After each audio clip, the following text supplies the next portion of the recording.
No vídeo da semana passada a gente fez todo o trabalho que a gente precisava embaixo do carro. Freios sangrados, rosetinhas ajustadas, o pedal está melhor do que nunca. E eu aproveitei que estava embaixo do carro e já fiz a primeira etapa da regulagem do motor, que é a regulagem de válvulas. Então hoje a gente tem particularmente um serviço mais tranquilo. E o que eu vou fazer hoje? A limpeza do carburador e a revisão no sistema de ignição. As primeiras Brasílias, elas não tinham dupla carburação, elas saíam com a carburação simples, que não é comum a gente ver, mesmo as que tinham uma carburação simples, com o passar do tempo acabaram recebendo o upgrade aí de, muito bem-vindo por sinal, da dupla carburação. Mas essa daqui, como todo o restante dela, ela mantém a originalidade, está praticamente da forma que saiu de fábrica. Então eu vou tirar o filtro de ar aqui que vai precisar sair para que a gente possa ter acesso ao carburador e poder remover o carburador. Eu estou tirando aqui o filtro de ar para mostrar, ao contrário da nossa Kombi, que quando ela veio ela tinha um filtro bem parecido com esse, um pouco mais alto, mas que era por banho de óleo. Esse daqui já é um modelo mais moderno, já é um filtro de papel descartável. E a gente percebe que ele foi trocado aí, se não há pouco tempo, mas há poucos quilômetros. Seu Carlos deve ter rodado pouco e raramente ou nunca deve andar em ruas não pavimentadas, como é o nosso caso aqui. Eu já comentei a semana passada, a Brasília ela tem uma diferença de acesso em relação ao conjunto mecânico aqui, relacionada ao Fusca ou mesmo à Kombi. Então aqui a gente tem alguns pontos positivos. Por exemplo, o carburador, você não precisa fazer força nenhuma para olhar com o motor em funcionamento aqui e verificar se está gotejando ou alguma coisa assim. Na Kombi, por exemplo, é impossível você perceber isso. O máximo que você consegue fazer é colocar um espelho dessa forma. A remoção e montagem do carburador muito simples também pelo próprio acesso aqui. E o distribuidor, apesar dele estar lá embaixo, também a gente tem uma relativa facilidade de acesso, tanto no caso do Fusca como no da Brasília e mesmo na Kombi. Aqui a gente percebe a famosa mangueira que é conhecida como cristal, que é uma mangueira plástica. Na maioria das vezes ela é usada pelo baixo custo. Os adeptos da Zé Frizinhagem vão falar que as fotos dos manuais dos Fuscas apresentavam uma mangueira esteticamente parecida com essa, uma mangueira transparente. Vale a gente lembrar que há 40 anos atrás a gasolina ela tinha uma composição química diferente, e o mesmo vale para a composição química da mangueira, que seguramente não era essa que a gente encontra hoje para vender. Também a gente leva em consideração, mesmo nos anos 70 existiam mangueiras de muito melhor qualidade do que a que saiu nos Fusquinhas, e não era usada porque o Fusca era o carro mais barato que você poderia comprar na época. Então não significa que era a melhor mangueira. E talvez por conta disso que a gente tenha um histórico, o Fusquinha tem uma fama, porque pegou fogo, que não sei o que, porque o Fusquinha pegou fogo, a Brasília ou a Kombi. Normalmente o incêndio, normalmente não, invariavelmente o incêndio aqui vai acontecer se você tiver um vazamento de gasolina, tá? E se você tiver um eixo de borboleta gotejando, alguma coisa assim, talvez a possibilidade de incêndio não seja tão grande quanto se uma mangueira dessa começar a apresentar um vazamento. Aí, infelizmente, você vai transformar o seu Fusca, Brasília, Kombi ou Variant numa bola de fogo. Isso não é uma experiência agradável, como a gente já teve oportunidade de acompanhar aqui no canal. Bom, e o seu Carlos, extremamente racional e de bom gosto, a gente percebe pelo estado do carro e pelas modificações objetivas que ele fez aqui, ele autorizou a gente a usar a mangueira Ballflex. Na verdade, esse é um dos motivos principais pelo que o carro veio aqui.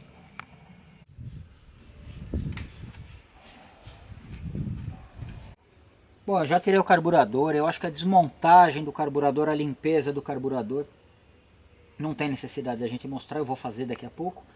Vou ligar o compressor e a montagem a gente mostra de uma forma objetiva. Eu acho que o que é legal a gente mostrar são as características diferentes que esse carro tem.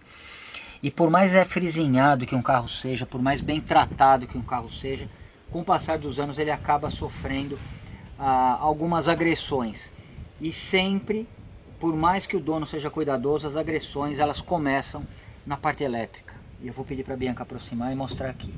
A gente tem um fio que sai do positivo pós-chave de ignição e vem aqui para o interruptor de marcha lenta.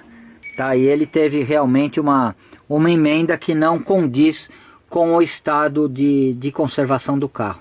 Então isso daqui, apesar, não sei nem se o seu Carlos sabe que isso aqui está desse jeito, mas independente de qualquer coisa, fica mostrando, Bianca, que a gente vai abrir isso aqui.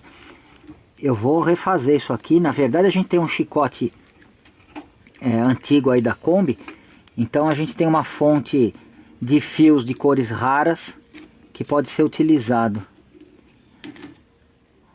Aí.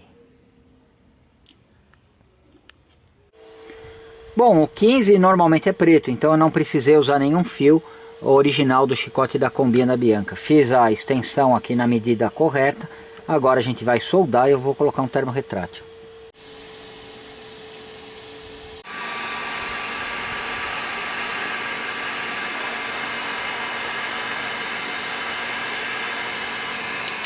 Aproveitei que a gente está mexendo ali no próximo ao distribuidor, já tirei ele para dar uma revisada, uma limpada, porque a gente vai instalar um hot spark.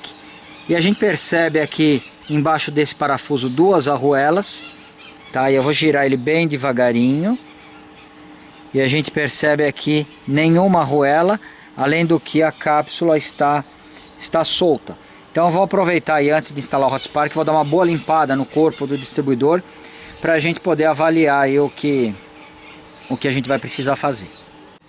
Olha que interessante, eu desmontei a mesa do distribuidor, porque quando eu tinha girado o rotor eu percebi que ele estava com um curso pequeno do centrífugo. E aqui a gente percebe que a gente tem um curso original, ó, ele vem bastante, e por outro lado esse daqui, ele está quase que travado aqui, tá? A gente percebe essa chapinha um pouquinho dobrada, então em algum momento alguém tentou fazer alguma modificação aí, e alguma modificação eu diria que positiva aí, no sentido de limitar o centrífugo da mesma forma que a gente costuma fazer.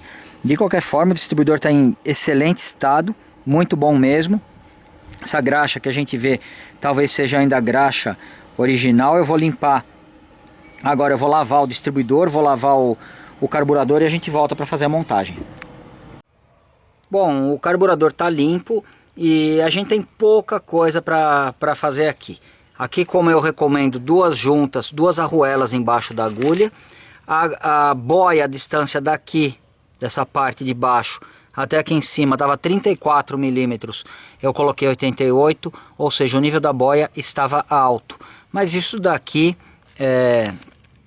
ainda não é tão curioso, para não dizer outra palavra, quanto isso daqui. Eu vou pedir para a Bianca dar um zoom e a gente vai perceber que o giclê foi castigado numa plana, tá? Ele não tem numeração e por conta disso eu vou substituir ele pelo 125, que é o que eu recomendo. Olhando o tamanho do furo e testando com uma broquinha pequena que eu tenho aí, a gente tem algo entre 132,5 e 135. Em outras palavras, soma o giclê grande com o nível da boia alto, o carro estava trabalhando com bastante excesso. Bom, o distribuidor já está montado, completamente limpo e revisado. Então agora a gente vai fazer a instalação do hot spark. Provavelmente você já ouviu aquela história de que um Fusca é tão fácil de arrumar que com um pedaço de arame e um alicate você faz qualquer coisa. Muito bem, acho que todo mundo ouviu essa grande besteira. Se você acredita nisso, eu acho que é interessante você passar bem longe de um hot spark. Porque a verdade é que a mesma pessoa que entende que um Fusca pode ser arrumado com um pedaço de arame e um alicate, ela vai falar que é normal um Fusca vazar, ela vai ter outros preconceitos aí que não correspondem à realidade. Fusca é uma máquina, uma obra de arte da engenharia extremamente simples, e por conta da simplicidade e da engenharia que está envolvida ali, é quase que a prova de defeitos. Então, quando a gente fala que com um pedaço de arame ele funciona com alicate, não é que você arruma, é que na verdade ele não estava tentando dar defeito desde o primeiro momento. Se quebrou um cabo do acelerador, por exemplo, foi por falta de revisão ou um defeito na peça, e aí você tem que substituir o cabo, você não tem que colocar um pedaço de arame. Se escapou uma haste, se estourou uma mola, você precisa repor a peça ou se programar melhor na sequência de revisões. Mas um Fusca bem mantido é uma máquina que raramente vai apresentar algum problema e te deixar na mão, principalmente vamos dizer, nas configurações de fábrica, com uma potência relativamente baixa, que você não tenha feito nenhuma grande transformação. A gente tem um exemplo da Brasília, que a gente está trabalhando agora, ela rodou com o primeiro motor, segundo o seu Carlos, ela rodou mais de 250 mil quilômetros, e vocês viram o estado do carro. Ele poderia muito bem olhar o valor que está no velocímetro lá, que depois a gente vai ver quanto que é, e falar, olha, meu carro tem tantos quilômetros originais. Todo mundo, inclusive eu, ia acreditar, porque os bancos estão impecáveis, a tapeçaria está impecável, ele ia falar que ele deu um banho de tinta igual eu dei no meu vermelho, e está tudo dentro do previsto para um carro aí com 42 anos.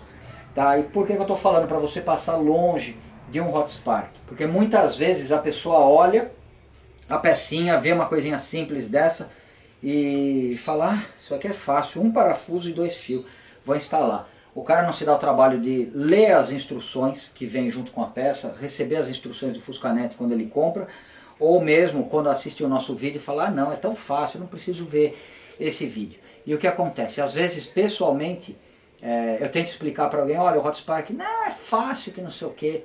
E aí a gente tem que deixar a pessoa, de repente ela sabe bastante já.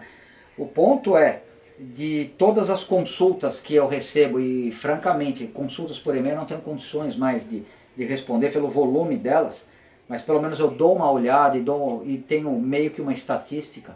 A maioria das dúvidas são ou relacionadas a coisas que as pessoas leram no título do vídeo, limpeza do carburador do Fusca, e a pessoa me manda um e-mail perguntando qual é a giclagem que eu recomendo no carburador. Se ela tivesse investido meia hora assistindo aquele vídeo, ela saberia que a minha giclagem definitiva para o 1300, para o 1500 e para o 1600, 60 de lenta, 60 injetor, 125 principal, 125 ou 135 a flautinha. Tá? Então você percebe que a pessoa ela não leu. E dentro desses, vamos dizer, dessas pessoas desatentas, que às vezes elas me mandam um e-mail com uma pergunta que ela já poderia, uma dúvida que ela já poderia ter esclarecida, recordista absoluto, o Hot Spark. Tá? E a pessoa normalmente, tô nela, eu tenho um Hot Spark, eu fui instalar o Hot Spark, que não sei o que, e não está funcionando, me ajuda. E algum tempo atrás, quando a gente começou a apresentar o Hot Spark, aí eu falava, olha, você fez tal coisa? Não, eu não fiz. Você leu as instruções? Não. Então, se você assume que você arruma um Fusca com um pedaço de arame e com alicate, o que não é verdade, se você assume que um Fusca vaza óleo, o que não é verdade, se você assume que isso daqui só porque tem um parafuso e 2 fios é fácil de instalar e você não precisa ler as instruções, é melhor você evitar um transtorno para você e continue no platinário. Tá? As instruções são bastante simples. Eu estou aqui com a caixinha original e eu posso pontuar os principais pontos. Remova a tampa do distribuidor, remova o rotor, remova e descarte o condensador e o platinado. Encaixe o módulo do Hot Spark no lugar do platinado e use a pasta térmica entre a base do Hot Spark e a mesa do distribuidor. Tá? Encaixe essa guarnição de borracha na lateral do distribuidor. Afinal, encaixe essa peça aqui na parte de cima. Monte tudo novamente. Fio vermelho no 15, positivo pós-chave de ignição, e muita gente erra nesse ponto. E o fio preto no borne 1, onde ia ligado o negativo. E tanto na questão do Hot Spark quanto na questão do meu módulo, as pessoas erram na ligação. Tá? Por quê? Na instrução fala, fio vermelho positivo pós-chave, é o 15 que está marcado na bobina. E esse daqui no 1, que é o negativo da bobina. Às vezes a bobina está invertida, a pessoa não observou esse detalhe e imediatamente ela inverte o Hot Spark imediatamente o Hot Spark queima. E aí fica complicado se a pessoa não prestou atenção em detalhes básicos. Outra observação, teu carro está falhando, teu carro está fora de ponto, teu carro está com problemas de carburação, teu carro está com uma série de dificuldades aí no funcionamento. Não é uma peça, seja um Hot Spark, seja um módulo que eu fabrico, ou seja um carburador novo, que vai resolver o problema. Vocês estão acompanhando não somente essa série da Brasília do Seu Carlos, mas qualquer outra. É uma máquina que precisa de uma sequência de manutenções programadas e normalmente dentro de uma lógica, igual a gente está fazendo agora. Então, se você tem o seu carro falhando, a primeira coisa é você diagnosticar a origem do problema. Muitas pessoas às vezes, Tonela, eu quero colocar teu módulo. Eu fico muito feliz com isso, tá? Porque se a pessoa instalar corretamente, ela vai ficar feliz e por muito tempo, e vão acabar também os problemas com o platinado. E aí ela fala, meu motor está falhando, você acha que se eu colocar o seu módulo vai acabar? Aí é uma coisa que não dá nem para você... Eu não encorajo uma pessoa dessa a comprar, porque ela precisa primeiro fazer o motor funcionar sem falhas. No caso da Brasília, a gente percebeu que a gente estava com um giclê lixado, a gente estava com o nível da boia alto, eu não conferi o ponto de ignição como estava antes, as válvulas estavam ligeiramente desreguladas e o carro era uma delícia de andar. Então imagina o nível de desregulagem que o carro precisa estar para a pessoa perceber que ele está falhando. Então é alguma coisa grave, não é a substituição de uma peça, a colocação de uma peça que a pessoa vai fazer que vai resolver o problema. Então vamos lá. Não é um alicate, não é um arame, é um pouco mais complexo do que isso. Por outro lado, se você seguir as instruções que novamente a gente vai mostrar aqui, a pedido de muita gente no meu e-mail e principalmente a pedido do Rodolfo, tá? Você vai evitar uma série de decepções que se você seguir os passos aqui você não vai ter. Primeira coisa, positivo pós-chave é o 15. Então a primeira coisa que você vai conferir na sua bobina é se isso corresponde à ligação que você tem lá. Se não corresponder, antes de considerar a instalação do Hot Spark ou mesmo do meu módulo, você vai inverter a bobina e vai ver se está tudo funcionando bem. Você pode estar com um problema na bobina e não vai adiantar instalar o Hot Spark, não vai adiantar você contornar o problema. Garanta que a sua bobina está perfeita, que você não tem mau contato ali.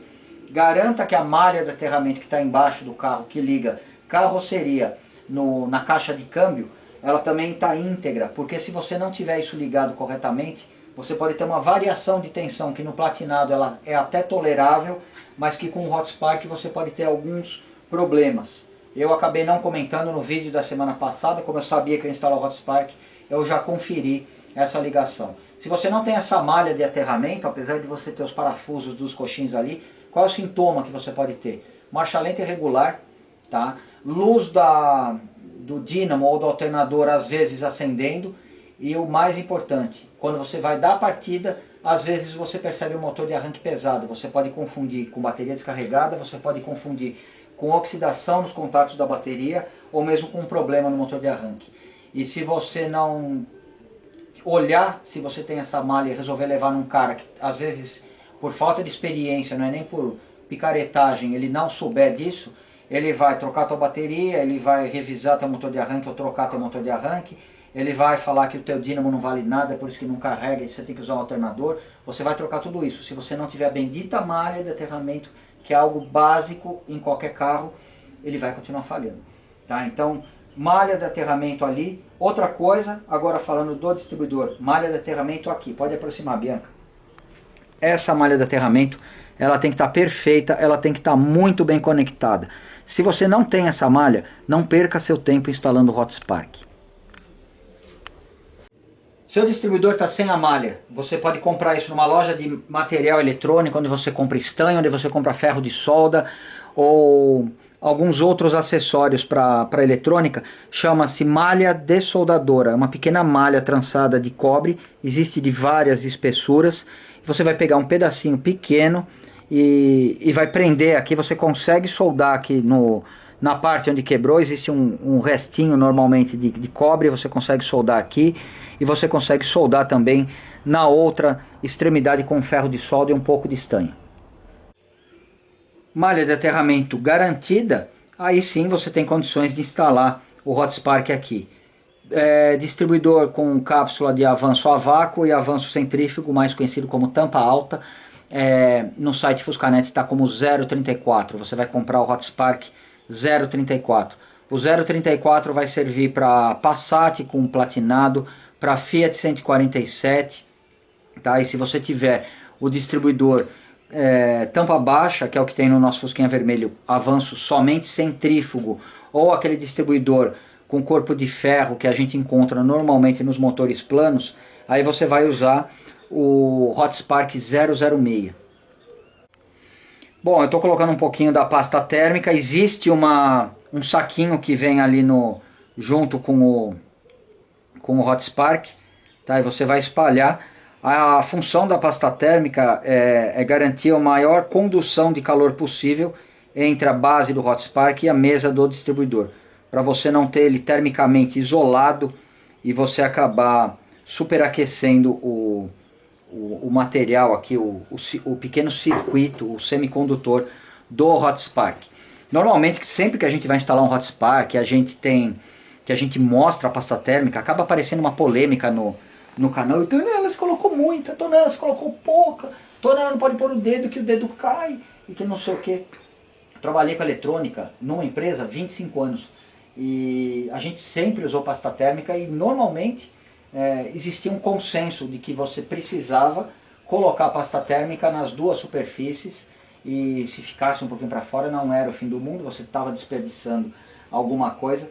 E efetivamente na prática as coisas, os dissipadores onde a gente passava pasta térmica, normalmente em contato com, no início somente transistores, depois mais para frente a gente teve contato com processadores que tinham o cooler ali que ficava o ventiladorzinho e a base de alumínio, depois de cobre, e hoje em dia existem até dissipadores refrigerados a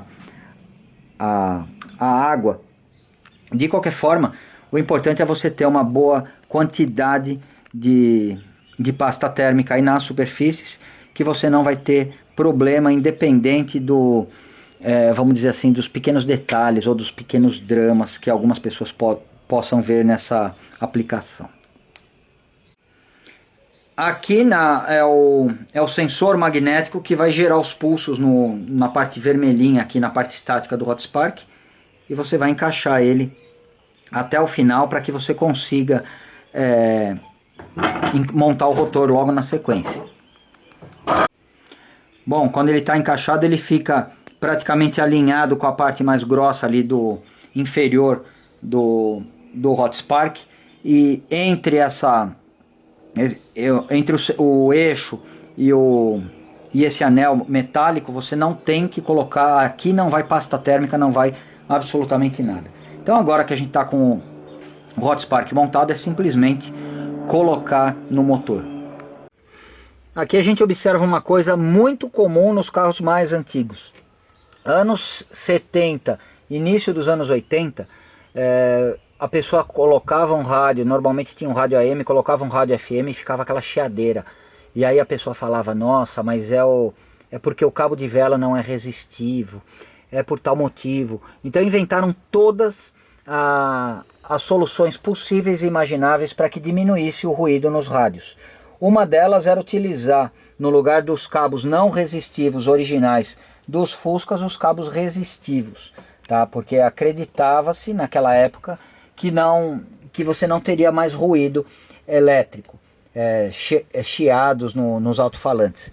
Uma outra coisa muito popular na época era colocar mais um condensador da forma que a gente está vendo aqui, e caprichosamente ele era ligado em paralelo com o condensador que a gente já tinha ali no platinado, tá? E normalmente a pessoa pagava para fazer isso. É uma coisa absolutamente sem fundamento. É mais ou menos o que hoje, no século XXI, a gente tem essa tendência bizonha. O cara tá com a bobina com problema, a bobina começou a esquentar. E a bobina esquentar significa o quê? Quando o carro anda muito, a bobina ela começa a falhar, ela tem uma fuga de corrente interna, começa a falhar quando você solicita a carga do motor e infelizmente isso daí indica que a bobina chegou no final da vida. tá? Antigamente, numa época um pouco mais racional, era o momento que a pessoa percebia que ela precisava trocar a bobina. Hoje existe uma tendência, quase que uma moda. Eu estou gravando esse vídeo em julho de 2017, vai ser publicado provavelmente em agosto ou setembro. Mas existe uma moda, você está com problema na bobina, ela está superaquecendo, põe uma pré-resistência. E não tem um vendedor que vai falar que você é um zelão por fazer isso, porque ele quer mais é vender a pré-resistência, ele quer mais é que você gaste dinheiro, porque depois você vai acabar de qualquer forma voltando e gastando com a bobina. E quem era o grande culpado, na verdade, da interferência do rádio nos anos 70 e nos anos 80? O próprio circuito do rádio, que era bastante, vamos dizer, limitado nessa questão de filtrar os ruídos que você tinha ou do funcionamento do motor, ou ruídos externos que você poderia captar, ou a própria precariedade ali da antena, mas o que sempre acompanhava as falhas e que você poderia minimizar de alguma forma, novamente, era o aterramento do rádio, da instalação do rádio de uma forma geral, você ter uma instalação eletricamente eficaz. E normalmente não era o que acontecia, a pessoa chegava, enrolava um fio aqui, enrolava outro fio ali, uma fita isolante, mais ou menos igual que a gente viu aqui, e tinha ruído. E um carro não funcionava, como o rádio era novo, né, ela não jogava a culpa no rádio, ela jogava a culpa no projeto da Volkswagen, que poderia afinal ser arrumado com um pedaço de arame e um alicate. Olha, uma dica de pessoas que você tem que tomar muito cuidado quando estiver se relacionando, ou de preferência, se você cruzar com ela, quando você estiver andando na rua, você atravessa e vai pela outra calçada. Se a pessoa falar de colocar uma polia do dínamo menor para carregar melhor a bateria, tá? Outra, se a pessoa falar para você num tal de vapor de gasolina, você tem que tomar cuidado. Se a pessoa falar da pré-resistência, que você tem que colocar numa bobina quando na verdade você precisa trocá-la. É normal, para finalizar o que eu estava conversando com a Bianca entre um intervalo de filmagem e outro. Uma bobina de alta potência ela vai esquentar muito mais do que a bobina original. E muitas vezes também, voltando na questão do Hot Spark, às vezes eu recebo um e-mail, Tonela, minha bobina está esquentando muito, o que é esquentar para você? O que é esquentar? Ah, eu coloquei a mão e me queimei. Aí eu falo, Miguel, eu tenho uma novidade para você, fica longe do escapamento, porque esse esquenta muito mais, tá? E não significa que ele está com problema, é normal. E a bobina é a mesma coisa, ela vai trabalhar numa faixa de 90 graus aí, se for uma bobina de alta potência, e não é para você colocar a mão. E se o motor estiver funcionando bem e não estiver falhando, você não precisa se preocupar. Por outro lado, bobina do Gol MI, ela tem um ângulo de permanência, um ciclo de trabalho muito diferente do que um distribuidor com platinado, com ignição, ele pode proporcionar. Aí você tem que usar ela no bendito Gol MI, que vai gerar o pulso da largura ideal para que você tenha a faísca sem superaquecer a bobina. Então você tem que ter muito cuidado na época que a gente vive do excesso de informações. Há 30 anos atrás, você tinha que garimpar uma informação, você sofria para ter uma informação, mas normalmente quando você conseguia era uma informação verdadeira.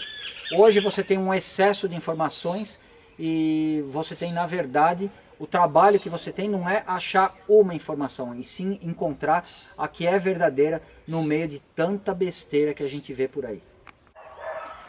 Bom, distribuidor instalado, troquei a mangueira pela Balflex.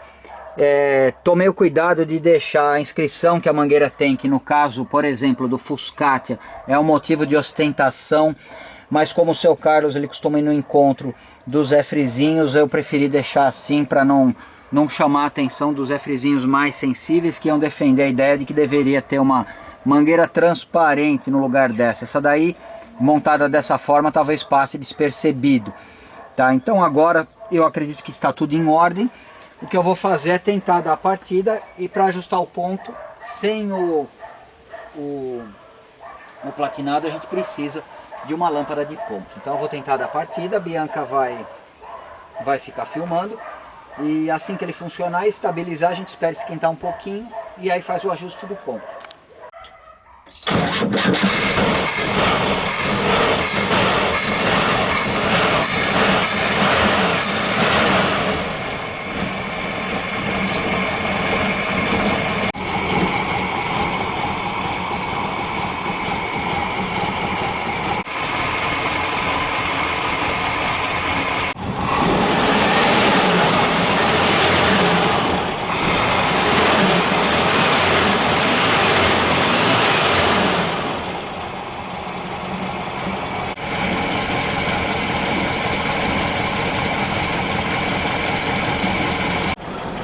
Demos a partida, o ponto estava muito adiantado, em torno de 50 graus, o motor ficou difícil até de girar.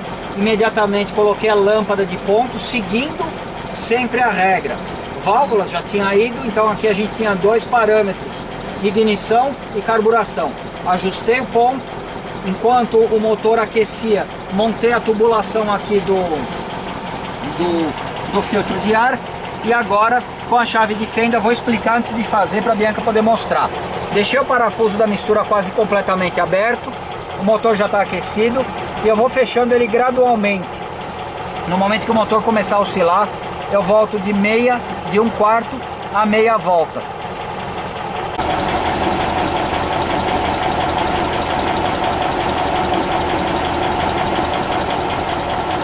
Começou a falhar, caiu a rotação, ó.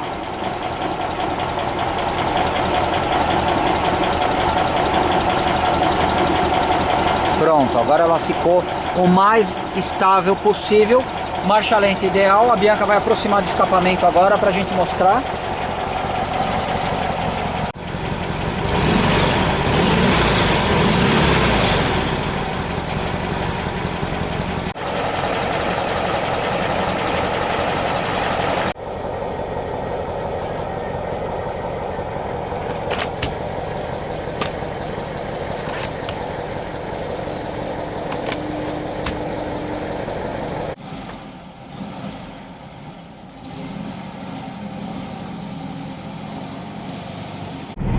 O que mais impressiona a Bianca é o tamanho do para-brisas, a visibilidade que a gente tem, não somente para frente, mas para o lado e para a traseira principalmente, porque o vidro traseiro ele é bem reto.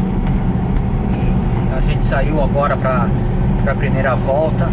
Outra coisa que chama muito atenção nessa Brasília, seguramente a mais silenciosa que eu já tive a oportunidade de andar, pela própria integridade ali de forração original. Não estou sendo Zé Frizinho nesse momento, mas isso daí reflete muito no ruído que a gente tem aqui internamente. E francamente, o ponto negativo de quem não gosta de Brasília falava: o motor fica dentro do carro. Não fica dentro do carro, porque você tem a tampa, apesar dela abrir ali na traseira, a vedação ali estando perfeita, você não tem o barulho mais alto do que em nenhum outro Volkswagen, que seja um Fusca ou uma Variant, por exemplo. Aqui de cara, logo na hora que a gente saiu, deu para perceber. Eu vacilei porque eu não medi, eu não vi como estava o avanço inicial, mas a gente percebe os benefícios do Hot Spark, tá? Mas mais do que isso, o motor agora ele está subindo de giro bem mais rápido, porque a gente conseguiu tirar aquele excesso ali que estava vindo tanto pelo giclê principal, que estava 130 ou 135, como também pelo nível de boia, que estava muito alto. Tá?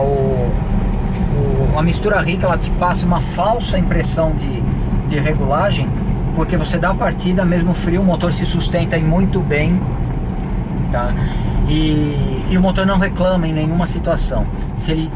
Você só vai perceber um incômodo na mistura rica e andando normal se você tiver o carburador gotejando, aí a marcha lenta vai ficar irregular.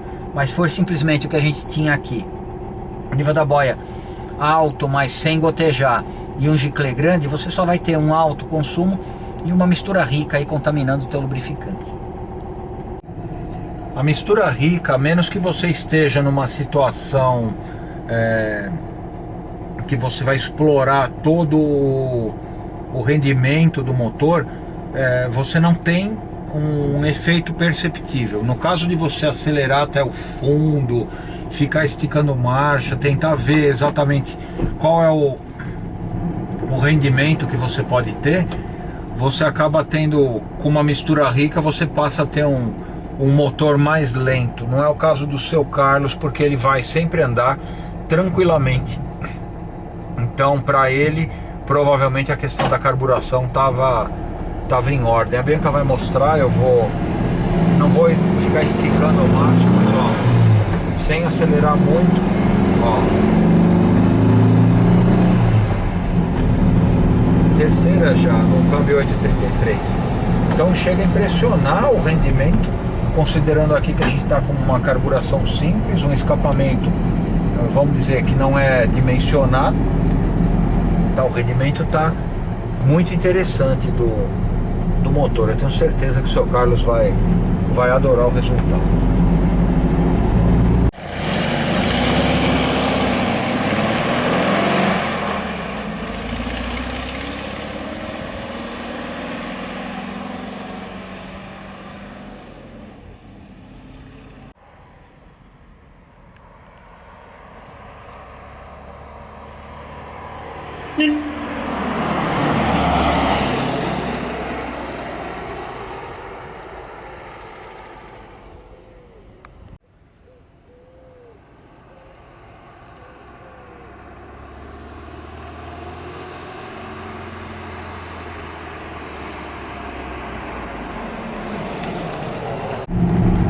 Bom, a Brasília já era maravilhosa, agora ficou com um rendimento melhor ainda.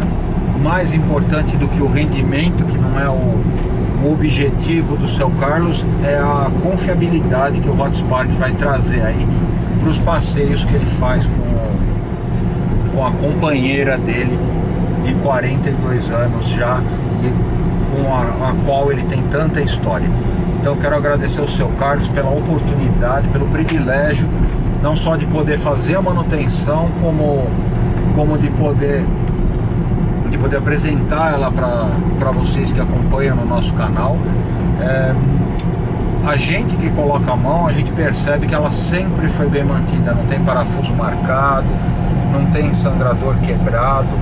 Então todos os mecânicos que mexeram nela nesses 42 anos certamente foram escolhidos a dedo pelo seu Carlos. Eu fiz o possível para manter o serviço na mesma qualidade que ele esteve acostumado até então. Muito obrigado por assistir aos nossos vídeos, muito obrigado, seu Carlos, e até a próxima série.